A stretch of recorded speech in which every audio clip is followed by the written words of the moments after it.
Very cool. So what does that look like? So let's say you're hiring for a senior developer role and I'm trying to apply for it.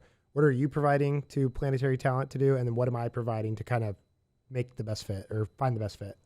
Yeah, great question. So we don't ask for job descriptions anymore from our customers. We found that oftentimes they don't have them. We'd say, hey, send us your job description. They'd be like, oh yeah, I'll get that to you in a day or two. And then it was like radio silence, right? So we started just saying like, hey, give us your stream of consciousness. Like, what is it that this person needs to do? 5 bullet points.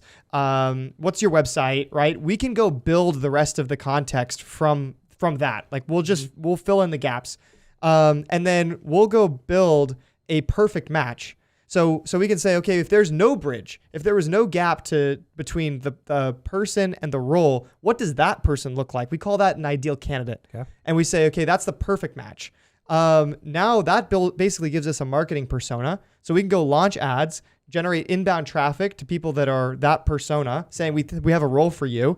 We get their applications in. We've tailored down a core list of questions that we use and some processes to get a lot of data, as much data as we can without overwhelming the potential candidate that we think is high value data to build their story.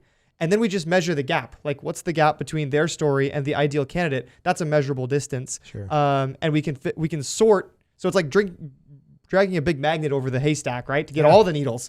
Start at the top, and then a human comes in and kind of like curates the list. So they start doing interviews and screening and asking follow-up questions and making sure that communication's good or lighting's good or they have the equipment to do the job. And like, how do we kind of make sure that of the top scores that we are really finding the best people for the role, and then we'll go take those to the hiring manager, and hopefully we've got 3 to 5 amazing fits for the role. If not, we missed something. So then we just get more context, add that to the context window, and do the whole process again. And just like in the game where we're continuously generating the game and then taking that feedback and then like stirring it into the sourdough, like after each interview, we have more information like, oh, this is what the company's looking for. This is what really intrigued them about this candidate, even though that wasn't ultimately the right one. Let's weave that in and make the story better. Very cool. That's awesome.